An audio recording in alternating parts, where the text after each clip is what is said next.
প্রবাস থেকে নিজের বউয়ের জন্য আনা গয়না ছোট ভাইয়ের বউয়েরা ভাগাভাগি করে সব নিয়ে নিয়েছে। ইরহান শুধু দেখেছে, কিছু বলেনি, মুখ দিয়ে বলতেও পারেনি এগুলো আমার বউয়ের, তোমাদের তো অনেক দিলাম, এগুলো নিও না। তাদের হাসি মাখা মুখের দিকে তাকিয়ে কিছু বলতে পারেনি। থাক, নিয়ে নেক, তার বউকে না হয় আবার এনে দিবে। দীর্ঘ 12 বছর পর 2 দিন হলো সৌদি আরব থেকে দেশে আসে ইরহান। টাকা কামাতে কামাতে নিজের দিকে নজর দেয়নি। বাড়ি, গয়না, জায়গা, জমি সব করলো। ছোট ভাইয়ের বউয়েরা যখন গয়নাগাটি ভাগাভাগি করতে ব্যস্ত, ইরহান তখন নিজের রুম থেকে মায়ের রুমের দিকে যেতে থাকে। তখনই তার বউয়ের ফোন আসে। কথা বলতে বলতে এগিয়ে যায় মায়ের রুমের দিকে। দেশে আসার পর ভালো করে কথা হয়নি মায়ের সাথে। 12 বছর আগে ইরহান নিজের দেশ ছেড়ে টাকা কামানো ও নিজের পরিবারের সচ্ছলতা ফিরিয়ে আনতে পাড়ি দেয় নিজের দেশ ছেড়ে অন্য দেশে। কিশোর ছেলেটা নিজের সব শখ আহ্লাদ ভুলে যায় নিজের পরিবারকে ভালো রাখতে। এইচএসসি পরীক্ষা দিয়েই পাড়ি জমায় সুদূর প্রবাসে। এই 12 বছরে আর দেশে আসেনি ইরহান। নিজের শরীরের রক্ত পানি করে এক মনে কাজ করে গেছে। মানুষ ভাবে প্রবাস জীবন কতই না সহজ, বসে বসেই বুঝি টাকা পাওয়া যায়। যে কাজ করে সে জানে কতটা কঠিন। ইরহান কঠোর পরিশ্রমে আস্তে আস্তে সফলও হয়েছে। 1000 টাকা থেকে লাখ টাকা বেতনে গেছে। এখন বিদেশি সেই কোম্পানিতে ভালো বেতনে কাজ করে। খারাপ দিন ঘুরে এসে ভালো দিনের দেখা মিলেছে। নিজের জন্য শুধু খাওয়ার টাকা রেখে সব দেশে পাঠিয়ে দিত। সে নিজে যা ইচ্ছে পূরণ করতে পারেনি, তার বাইরে যেন করতে পারে। সব টাকা মায়ের কাছে পাঠিয়ে দিত। মাকে জায়গা জমি কিনে বড় করে বাড়ি করতে বলেছে। মায়ের নামে বলেছে জায়গা কিনতে। নিজের জন্য কিছুই রাখেনি, সব পরিবার আর মা ভাইদের জন্য করেছে। নিজের বউয়ের সাথে কথা বলতে বলতে মায়ের রুমের সামনে এসে চলতি পথে পা থেমে যায়। রুমের ভিতরে অবস্থিত মা আর ভাইয়ের কথা শুনে।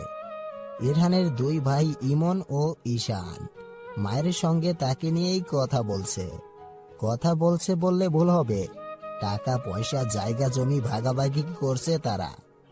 দুজনকে যেন সমান ভাগ করে দেয়, একটুও কম বেশি না দেয়, কারণ দুজনেরই সমান অধিকার। তোরা চুপ কর তো, দুইজন সমান সমানই পাবি।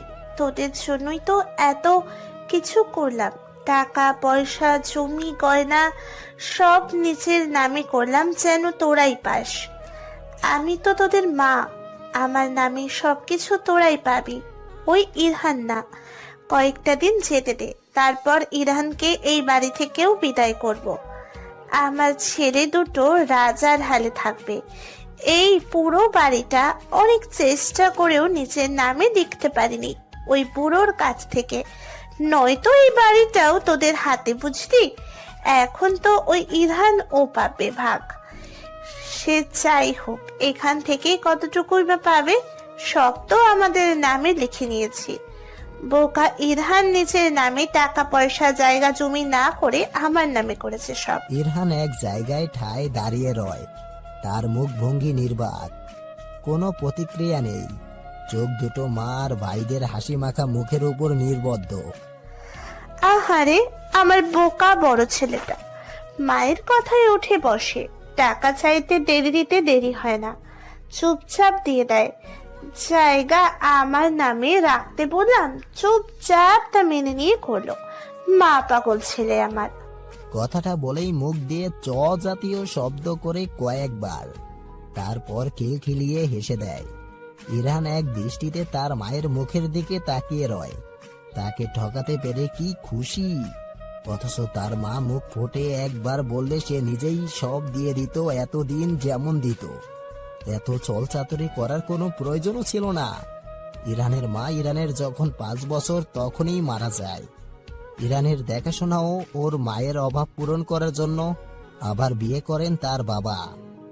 ইরহান তাসলিমা বানুকে নিজের মায়ের আসনে বসায়। অথচ তাসলিমা বানু সেই প্রথম থেকেই ইরহানের প্রতি উদাসীন। ছেলেটাকে না ভালোবেসে কাছে টানে না, দূরে সরায়। ইরহান তাও সব মেনে নিত। তারপর 2 ভাই হয়, ইরানের প্রতি তাসলিমা বানুর বিরক্ততা আসে, তাও কিছু বলে না। ইরান এসিসি দেওয়ার পরে তার বাবাও চলে যায়। নিজেদের সচ্ছলতার জন্য ইরহানকে প্রবাসে পাঠিয়ে দেয় তাসলিমা বানু। অথচ ইরান পড়াশোনায় অনেক ভালো। কত স্বপ্ন ছিল পড়াশোনা করে একদিন অনেক বড় কিছু করবে, সেই স্বপ্ন মাটি চাপা দিয়ে দিয়েছে মায়ের জন্য। হয়তো এইবার মা তাকে একটু ভালোবাসা দিবে। ইরান বড্ড ভালোবাসার কাঙাল। আরো আগে দেশে আসতে চেয়েছিল ইরান। তাসলিমা বানু নানান বাহানা, এটা দরকার ওটা দরকার বলে আশা আটকিয়ে দিত। ইরান চুপচাপ মেনে নিত। বোকা ইরান এদের কাছে ভালোবাসা চাইতো, অথচ এরা টাকা কামানোর মেশিন ছাড়া আর কিছুই ভাবতো না। ছোট দুই ভাই ইরানের আগে বিয়ে করে ফেলেছে। দুই ভাই অনেক বড় জায়গায় বিয়ে করেছে। ইরানকে তাসলিমা বানু গরিব জায়গায় বিয়ে করিয়েছে, যার পরিবার বলতে এক দাদি ছাড়া আর কেউ নেই। মানুষের বাড়িতে কাজ করে দিন আনে দিন খায়। ইরান চুপচাপ মায়ের পছন্দ মেনে নিয়েছে। বুঝতেও পারল না ওদের চালাকি। কয়েক মাস আগে ফোনে বিয়ে পড়িয়েছে। কথা হয়েছে ইরান দেশে আসলে একজন গিয়ে উঠিয়ে নিয়ে আসবে নতুন বউকে। তিনজন মিলে যখন ইরানের সম্পত্তি ও টাকা পয়সা ভাগাভাগি নিয়ে ব্যস্ত, ইরহান তখন চুপচাপ তার মায়ের রুমের দরজার পাশ থেকে নিজের রুমে চলে আসে।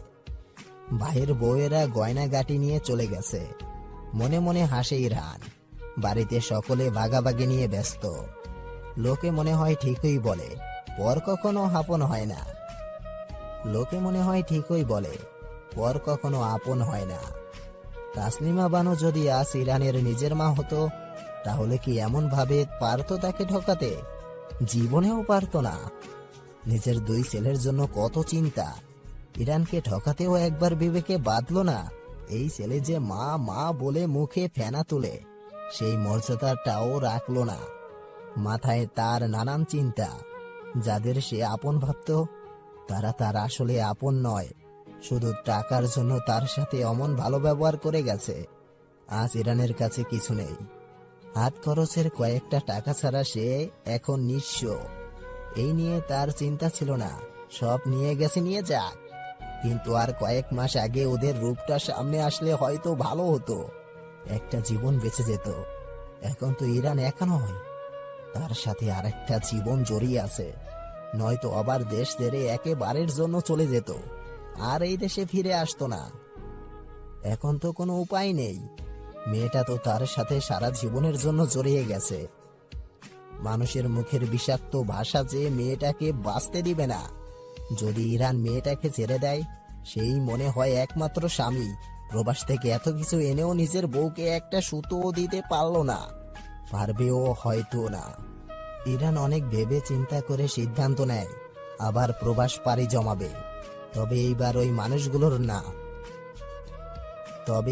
ওই মানুষগুলোর জন্য না, এইবার তার সাথে জড়িয়ে যাওয়া ওই অসহায় মেয়েটার জন্য। এইবার নিজের জন্য কিছু করবে। অনেক তো হলো ওদের জন্য করা। ইরহান নিজের রুমে বসে চারদিকে চোখ বুলায়, তারপর তাচ্ছিল্যের হাসি হাসে। এটা আর তার রুম নয়, নামে মাত্র তার। হয়তো কয়েকদিন পর এই রুম থেকে বিতাড়িত করবে। ইরান হয়তো জানেও না যে মেয়েটার জন্য সে চিন্তা করছে। নিজে নতুন করে সব গড়ার স্বপ্ন দেখছে। ওই সময় মোবাইলের ওই পাশ থেকে সব শুনে তারপরেই কল কেটেছে। মনে মনে তার বউ অনেক কিছু ভেবে সিদ্ধান্ত নিয়ে ফেলেছে। জ্যোতি তার দাদিকে ডাকতে থাকে। দাদি, এই দাদি। জ্যোতির ডাক শুনে তার দাদি ঘরে ঢোকে। কি হয়েছে, এমন চিল্লাস কেন? আমি কল লাগাই দেই, তোমার জামাইরে ক আমারে এক্ষুনি ওই বাড়িতে আইসা নিয়ে যাইতে। কি করছে রে? যা বলছি তাই করো। শরমের ব্যাপার আছে না? তোর কি তর্স হইছে না?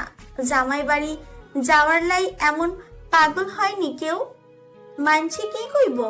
বিয়ে করছি জামাইয়ের বাড়ি যাওয়ার জন্য, পাগল হব না? ধুর, তোমার বলা লাগবো না, এমনিতেই আমি চলে যাচ্ছি। তারপর তাড়াতাড়ি গিয়ে পরার জন্য যেই দুটো জামা আছে তা একটা শপিং ব্যাগে নিয়ে বেরিয়ে পড়ে জ্যোতি তার স্বামীর বাড়ির উদ্দেশ্যে। জ্যোতি বাড়ি থেকে বের হয়ে রাস্তা ধরে। গন্তব্য তার স্বামীর বাড়ি। পেছন থেকে জ্যোতির দাদি তাকে অনবরত ডাকতে থাকে। জ্যোতি পাত্তাই দেয় না, সে বড় বড় হাঁটা দিয়ে গিয়ে এগিয়ে চলল। জুথি ওরে জুথি, বুবু যাস না, আমার কথাটা শোনবু। যুথি দাদির ডাক শুনে দাঁড়িয়ে যায়, তারপর ঘুরে দাদির দিকে তাকায়। তার দাদি প্রায় দৌড়ে এসে যুথির কাছে থামে, হাঁপাতে হাঁপাতে বলে, এই বুইরা বয়সও তুই আমার এই দৌড়ানি দেওয়াসবো? উফ দাদি, দেখতে পারছো না একটা জায়গায় যাচ্ছি, তোমার পেছন ডাকতে হইলো?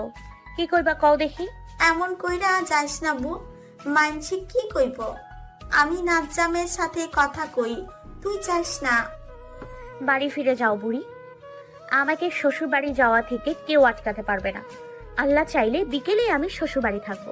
তোর মাথাটা একেবারে গেছে সেরি, যা করার কর, কিছুই আর আমি বলবো না। তারপর নিজের কাঁধ থেকে যুথির বোরখাটা নিয়ে যুথির হাতে দিয়ে চলে যেতে যেতে বলে, এইবার যেখানে যাওয়ার যা তুই। যুথি বোরখাটা দেখে জিভে কামড় মারে। স্বামীর বাড়ি যাওয়ার তারায় বোরখা পরতে সে একদম ভুলে গেছে।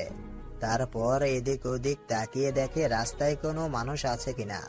রাস্তা এখন পুরাই ফাঁকা, তাই তাড়াতাড়ি বোরখাটা পরে ওড়না দিয়ে মুখে মুখোশ বেঁধে তারপর আবার হাঁটা দেয়। যেতে যেতে দাদিকে উদ্দেশ্য করে বলে, বুড়ি তুমি ভালো থাইকো, তোমার নাচ জামাইরে নিয়ে খুব শীঘ্রই আসবো। যুথির দাদি ছল ছল চোখে যুথির যাওয়ার পানে তাকিয়ে রয়, মনে মনে ভাবে, আজ যদি মেয়েটার বাবা মা জীবিত থাকতো, কত আয়োজন করে বাবার বাড়ি থেকে স্বামীর বাড়ি পাঠাতো।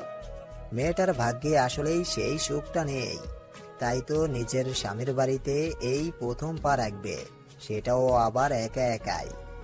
নিজের কাছে কোনো টাকা পয়সা না থাকার জন্য মেয়েটাকে কিছু দিয়ে পাঠাতে পারল না, খালি হাতে দুইটা পুরাতন জামা নিয়ে যেতে হচ্ছে। যুথির দাদি ছাড়া আর কেউ নেই। অনেক ছোট থাকতে বাবা মা পরপারে পাড়ি জমিয়েছে, দাদি কোলে পিঠে করে মানুষ করেছে, সবটুকু দিয়ে আগলে রেখেছে। মানুষের বাড়ি বাড়ি গিয়ে কাজ করে টাকা রোজগার করে দুজনের সংসার চালিয়ে নিয়ে গেছে। একদিন যুথির দাদি যেই বাসায় কাজ করে, ওই বাসার মহিলা যুথির জন্য একটা বিয়ের প্রস্তাব দেয়।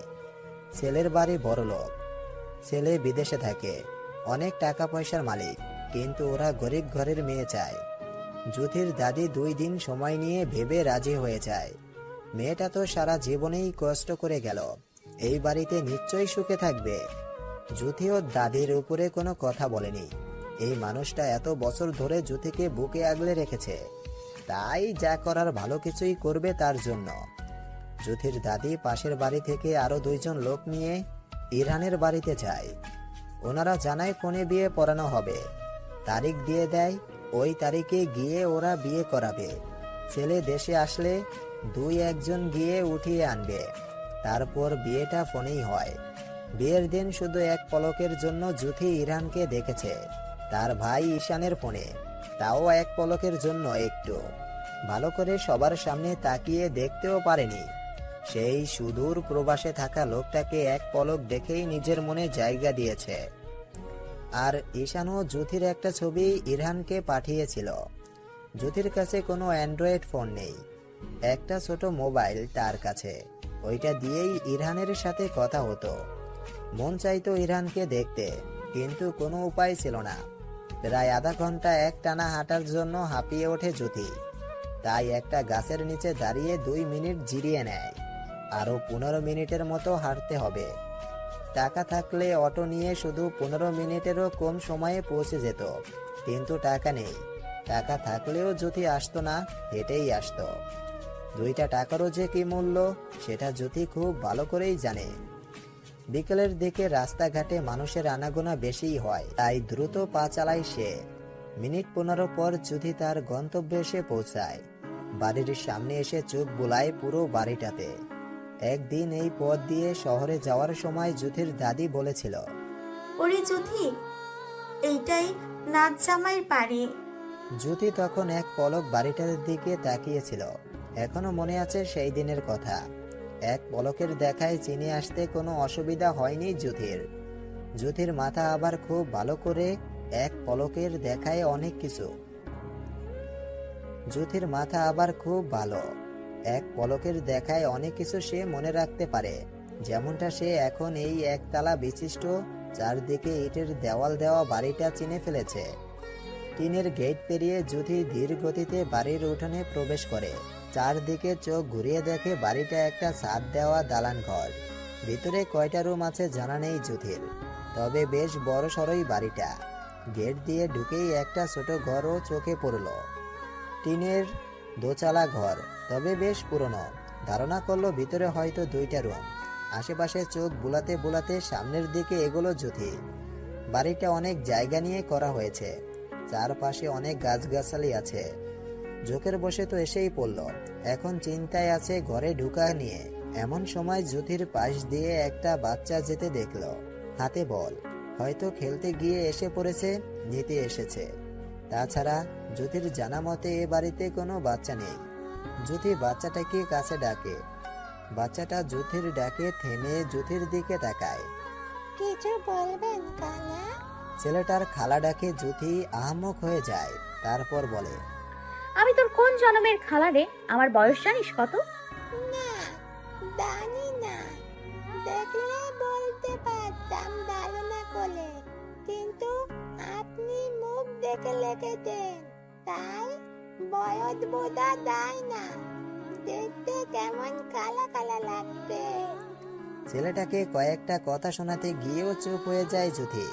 এখন ঝামেলা করে লাভ নেই, যে জন্য ডেকেছে সেই কাজটা আগে সেরে নেওয়া যাক।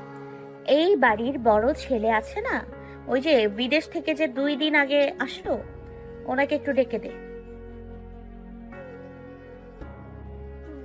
জ্যোতি মাথা নাড়িয়ে সম্মতি জানায়। জ্যোতি পুকুর পাড়ে এগিয়ে যেতে থাকে। ইরানের পিঠটা দেখা যাচ্ছে, মনে হচ্ছে গভীর ভাবনায় মগ্ন সে। জ্যোতি কাছাকাছি গিয়ে পেছন থেকে ইরানকে ডেকে ওঠে। ও বোকা পুরুষ! ইরান ভাবনার মাঝে হঠাৎ করে কারো কণ্ঠের স্বর শুনে কিছুটা হকচকায়। তারপর পেছনে ঘুরে তাকায়, একটা বোরকা পরা মেয়ে দাঁড়িয়ে আছে। চোখগুলো ছাড়া আর কিছুই দেখা যাচ্ছে না। ইরান চেনার চেষ্টা করে, তারপর মাথায় আসে বোকা পুরুষ বলে একজনেই তাকে ডাকে। সেটা হলো তার বউ জ্যোতি।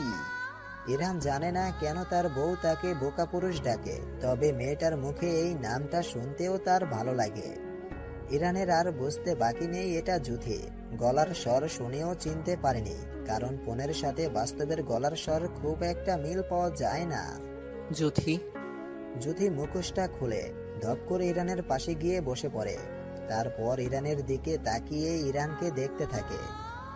ইরান এতটা স্বাস্থ্যবানও না, আবার এতটাও চিকনও না, একদম ঠিকঠাক। বসা অবস্থাতে বুঝতে পারলো লম্বাও বেশ আছে।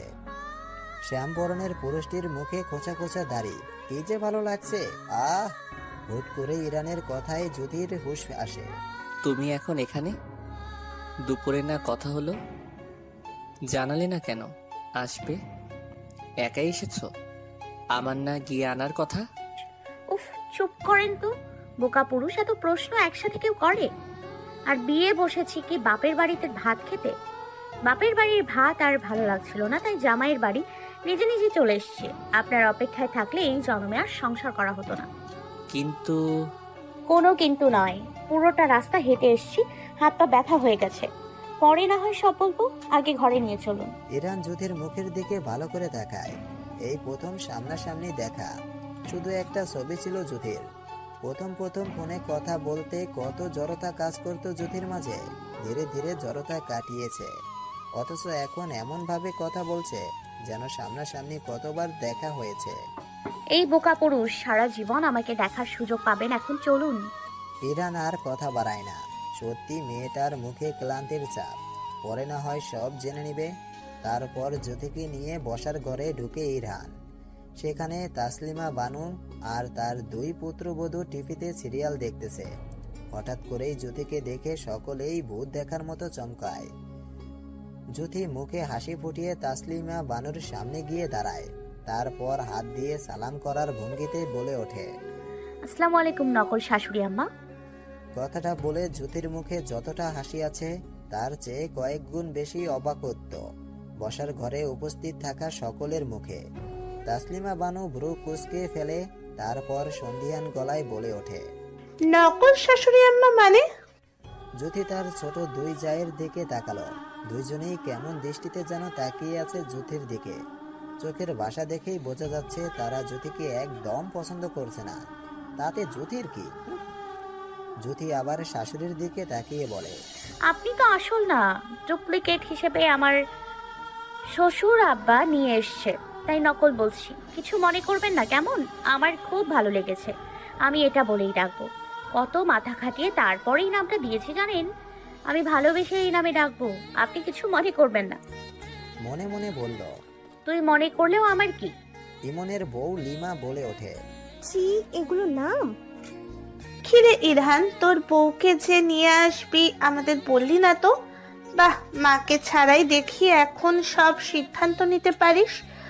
ওকে যে আনতে যাবি একবার বলেও গেলি না। আমি মানা করতাম নাকি আনতে? ইরান মায়ের মুখের দিকে তাকায়, কি সুন্দর অভিনয় করে। ইরানও না জানার ভান করে থাকবে, দেখবে কত নিচে নামতে পারে এরা। মা, আসলে থাক, আর কিছু বলতে হবে না। তোরা সবাই এখন বড় হয়ে গেছিস, মাকে আর কি প্রয়োজন? ভালো করেছিস। আরে নকল আম্মা, আপনার বড় ছেলে তো কোনো দোষ নেই। উনি জানতেন না আমি যে আসবো, আপনাদের মতো এখনই জানলেন। আসলে শ্বশুরবাড়ির ভাত খাই না বলে পেট ভরছিল না। আপনারা তো আমাদের গরিব ঘরে যাবেন না আনার জন্য বসে, আর আপনার ছেলের আশায় বসে থাকলে আমার সংসার করাই হতো না, তাই নিজে নিজে চলে আসছি। জ্যোতির কথা শুনে তার দুই যা মুখ বাঁকিয়ে বলে, কেমন বেয়া মানুষ, নিজের শ্বশুর বাড়ি নিজে এসে পড়েছে, তাও আবার প্রথমবার। আর আমাদের সময় কত বজ্জাতি ছিল জানো? সেসব কথা না হয় বাদই দিলাম, তোমার দিকে একবারে ভালো করে তাকাও। ছি, ইয়াক, কি নোংরা। লিমার কথা শুনে জ্যোতি নিজের দিকে তাকায়। হেঁটে আসার দরুন পায়ে ময়লা লেগে আছে, তাছাড়া কালো বোরকায় একটু বেশিই বোঝা যায় ময়লা। তো কি হয়েছে, একটু মাটি লেগেছে, ঝাড়া দিলেই তো চলে যাবে। কি নোংরা মেয়ে তুমি। আম্মা আর কাউকে পেলেন না বাড়ির বউ করার জন্য? শেষমেশে কিনা খ্যাত মার্কা মেয়েকে বাড়িতে আনতে হলো। আমি ক্ষেত? তো ভালো হইতো, সেই ক্ষেতে ফসল উৎপাদন হলেই মুখে খাবার জোটে। ভুলে যাও না গো তোমরা। আর আমার শরীরে মাটি দেখে ছিছি করছো, তোমরা কি মরবে না? তোমরা মরলে কি তোমাদের সিমেন্ট দিয়ে মাটি দেবে? বলো বলো। ইমন আর ঈশানের বউ আরো কিছু বলতে নিবে, তার আগেই তাসলিমা বানু তাদের থামিয়ে দেয়। আহ, কি শুরু করেছো তোমরা? চুপ থাকো। ইরহান, তোর বউকে তুই নিয়ে যা। আহ, আপনারই তো আমার চুমু খেতে মন চাচ্ছে নকল শাশুড়ি আম্মা। কি যে ক্লান্ত, ঠিক বুঝেছেন। ইরহান এত সময় এদের কাণ্ড দেখে গেছে শুধু। তার ভাইয়ের বউয়েরা কি রকম নাক ছিটকাচ্ছে তার বউকে দেখে। ওদের কথার বিরুদ্ধে কিছু বলতে নেবে, তার আগে জ্যোতি নিজেই তাদের কথার উত্তর দেয়। ইরান আর কিছু বলেনি। ইরান বুঝে গেছে তার বউ ঠোঁটকাটা স্বভাবের, কাউকে যে ছেড়ে কথা বলবে না। চলো জ্যোতি, হাত মুখ ধুয়ে নিবে। জ্যোতি ইরহানের কথায় মাথা নাড়িয়ে সম্মতি জানায়। তারপর ইরহানকে অনুসরণ করে তার পিছনে পিছনে যেতে থাকে। যেতে যেতে একবার ঘাড় ঘুরিয়ে তার জাদের দিকে তাকায়, মুখ ভেঙচি কেটে মনে মনে বলে ওঠে, এ ঢঙ্গিদের ঢং দেখলে বাঁচি না। ইরহান জ্যোতিকে নিয়ে চলে গেলে ইমন আর ঈশানের বউ শাশুড়ি মায়ের ওপর ক্ষিপ্ত হয়ে ওঠে। আমরা তো কিছুই বলতে পারি না আম্মা আপনাকে, জোর গলায় কথা তো বলতেই পারি না আপনার সাথে। আর এই 2 পয়সার ফকিন্নি কি রকম চ্যাটাং চ্যাটাং কথা বলে গেল। আপনি তো একটু শব্দ মুখ থেকে বের করলেন না আম্মা। আমরা এমন করলে তো আমাদের 14 গোষ্ঠী উদ্ধার করে ফেলতেন, সাথে বাপ মাকেও ডেকে আনতেন। আর এখন আপনাকে নকল শাশুড়ি আম্মা বলে গেল, গায়ে লাগলো না? আমাদেরও কত কথা শুনিয়ে গেল। তাসলিমা বানু তার 2 ছেলের বউদের কথা শুনে গর্জে ওঠে। চুপ করো তোমরা। আমি কি করব না করব তা কি তোমরা বলে দিবে? জবানটা একটু বেশি চলছে না তোমাদের? ভুলে যেও না কার সাথে কথা বলছো। আমার সাথে কথা বলার সময় মেপে মেপে কথা বলবে। উপরে উঠলে কি করে নিচে নামাতে হয় সেটা আমার ভালো করেই জানা আছে। চুপচাপ নিজের কাজে যাও। দুজন শাশুড়ির কথায় ভিতরে ভিতরে ফুঁসছে, তবুও মুখ দিয়ে কিছু বলল না। চলে যেতে নিলে শাশুড়ির কথা শুনে আবারও একটু থামে। জ্যোতিকে নিয়ে কেউ কোনো মজা করবে না বা অপমান করবে না। যাও এবার নিজেদের কাজে। আমি কি করব সেটা আমি ভালো করেই জানি। আমার চুলগুলো বাতাসে পাকেনি। ইমন ও ঈশানের বউ চলে গেলে তাসলিমা বানু মনে মনে বলে, এই গায়ে মূর্খ মেয়েটাই আমার তুরুপের দাস। তোমাদের মাথায় এইসব ঠুকবে না বড় লোকের আলালের ঘরের দোলালিরা। এই মেয়েকে শুধু শুধু ইরহানের জীবনে জড়ায়নি। এই তাসলিমা বানু কোনো কাঁচা কাজ করে না। নিজের স্বার্থের জন্য এই মেয়েকেও সহ্য করে নিতে জানি। বলে মনে মনে হাসে তাসলিমা বানু। ইরহানের রুমে এসে বোরকা খুলে বাথরুমে ঢোকে, হাত পা ধুয়ে চোখে মুখে পানি দিয়ে আসে জুথি। বাড়িটা বেশ রাজকীয় ভাবেই করেছে। গ্রাম্য অঞ্চলের জন্য এই বাড়িটাই অনেক ব্যাপার স্যাপার। আশেপাশের 2-3 গ্রামে হাতে গোনা 2-1টা বাড়ি মনে হয় এমন আছে। ইরহানদের বাড়িটা আবার শহর থেকে কিছুটা কাছেই। প্রতি রুমে রুমে বাথরুম করেছে। যদি কলপার খুঁজলে ইরহান বাথরুম দেখিয়ে দেয়। বাথরুম থেকে বের হয়ে ওড়না দিয়ে মুখ মুছতে মুছতে বের হয়ে আসে জুথি। তাকিয়ে দেখে ইরহান খাটের এক কোণে মাথা নিচে দিয়ে বসে আছে। এই বোকা পুরুষ, আপনি আমার বোকা পুরুষ তো, নাকি এয়ারপোর্ট থেকে বদল করে দিয়েছে? মানে? আমার বোকা পুরুষ তো এরকম গোমরা মুখে থাকে না। সে সবসময় হাসি খুশি থাকতে পছন্দ করে। আর আপনি কিভাবে আছেন, মুখটাকে কেমন করে রেখেছেন? তোমার এখানে আসা একদম উচিত হয়নি জুথি। জুথি হাত পা তুলে খাটের উপর উঠে বসে। কেন আমাকে ওই বাড়িতে রেখে এইখানে আরেকটা বিয়ে করে বউ নিয়ে থাকতেন নাকি? ইরহান জুথির দিকে তাকিয়ে তাচ্ছিলের হাসি হাসে। যার নিজে নিজে চলার বা এক বউয়ের দায়িত্ব নেওয়ার সামর্থ্য নাই, তার আবার দ্বিতীয় বিয়ে। জুথি ইরহানের মনের অবস্থাটা খুব ভালো করে জানে, তাও মজা করে তাকে একটু মন ভালো করতে চেয়েছিল। বুঝে গেছে ইরহানকে এখন যাই বলুক মন ভালো হবে না, তাই চুপচাপ ইরহানের মুখের দিকে তাকিয়ে রয়। তার বোকা পুরুষটাকে দেখে আর মনে মনে কিছু ভাবছে। গ্রামের দিকে সাধারণত রাত 8টা বেজে যাওয়া মানে অনেক রাত। সকলে এই সময় খেয়ে দিয়ে ঘুমের প্রস্তুতি নেয়। যদি রুমে যেই ঢুকেছে আর রুমের বাইরে বের হয়নি। ইরহান অবশ্য ওই সময় বেরিয়ে গেছে আর ফিরে আসেনি। এখন রুমের বাইরে গিয়ে দেখে সকলেই খাওয়ার রুমে খেতে বসেছে। জ্যোতিরও প্রচুর খিদে পেয়েছে, কিন্তু ইরহান কই? ইরহানকে রেখে একা খেতেও পারছে না, তাই চুপচাপ বসার ঘরে বসে। দেখতে পায় ইরহান বাড়িতে ঢুকছে। জ্যোতি উঠে দাঁড়ায়, ইরহানকে বলে হাত মুখ ধুয়ে আসতে খেতে বসবে। ইরহান মাথা নাড়িয়ে সম্মতি জানায়। কিছু সময় পর আসলে দুজনই একসাথে খেতে বসে। অন্যরাও মাত্র খাবার নিয়েছে খাওয়ার জন্য। ইমন আর ঈশান তাদের বউদের নিয়ে এক পাশে বসেছে, ইরহান জ্যোতিকে নিয়ে আরেক পাশে। তাসলিমা বানু সাধারণত ছেলেদের সাথে খায় না।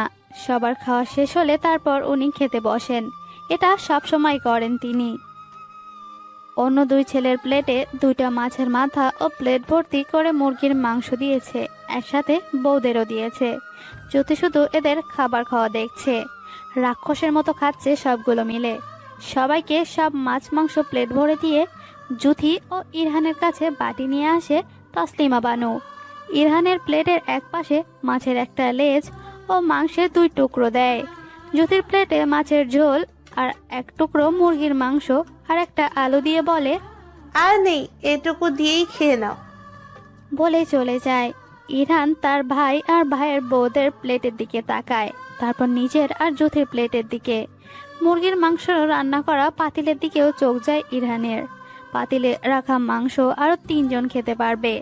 তাসলিমা বানু ভালো করে জানে বেশি কাটার জন্য ইরহান লেজ কি মাছের পেটের অংশ ছাড়া খেতে পারে না, তাও এটা উনি ইরহানকে দিলেন।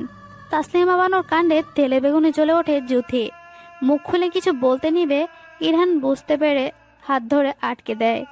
মাথা নাড়িয়ে না করে কিছু না বলার জন্য ইরহান তার প্লেটের মাংস জ্যোতির প্লেটে তুলে দেয়। তারপর বলে, তুমি খাও জ্যোতি, আমার একদম খিদে নেই। বলেই ইরহান উঠে চলে যায়। ইরহানের চলে যাওয়া দেখে কেউ কিছু বলল না, এরা তো খেতে ব্যস্ত। অথচ সবকিছু ইরহানের টাকায় আনা। ইমন ঈশান কোনো কাজই করে না। জ্যোতি ইরহানের যাওয়ার দিকে তাকিয়ে রয়। লোকটার নাকি খিদে নেই। সারাদিন যে ভালো করে কিছু খায়নি তা তো আর জ্যোতির জানতে বাকি নেই। কিছু মানুষের জীবন যা অন্যের জন্য ত্যাগ করতে করতে ইরহানও তাদের মধ্যে একজন। জ্যোতি ইরহানের যাওয়ার দিকে তাকিয়ে দেখে মেজাজ তার প্রচুর খারাপ। ভিতরে 2 রকম অনুভূতি হচ্ছে। একে তো ইরহানের ওপর প্রচন্ড রাগ হচ্ছে, লোকটা এদেরকে কিছুই বলল না। এমন মানুষ আছে দুনিয়ায়? নিজের রোজগারের টাকা দিয়ে যে সংসার চলে সেই সংসারে তার খাওয়া জোটে পাতিলের ঝোল। লোকটা এত বোকা কেন? নিজে বলেছে না কিছু ঠিক আছে, যদি বলতো আগে তো কেন কিছু বলতে দিল না? ইরহান খাওয়ার প্লেটের দিকে তাকিয়েছিল যখন, তখন তার মুখটা দেখে জুথিরই কান্না পেয়ে গেছে। আবার দেখো ক্ষুধা পেট নিয়ে কি সুন্দর বলল খিদে নেই, আবার নিজের প্লেটের মাংস ওর প্লেটে তুলে দিয়ে গেছে খাওয়ার জন্য। লোকটা কি বুঝতে পারলো না যে খাবার তার মুখে ঢুকলো না, সে খাবার জুথির মুখেও জুটবে না? ইমন, ঈশান। হ্যালো বন্ধুরা, পরবর্তী পার্ট খুব তাড়াতাড়ি আসবে, তো সবাই অপেক্ষায় থাকো। আর চ্যানেলটি যারা এখনো সাবস্ক্রাইব করোনি তারা পরবর্তী পার্ট দেখার জন্য চ্যানেলটি সাবস্ক্রাইব করে রেখো। ধন্যবাদ সবাইকে, আমাদের সাথেই থেকো।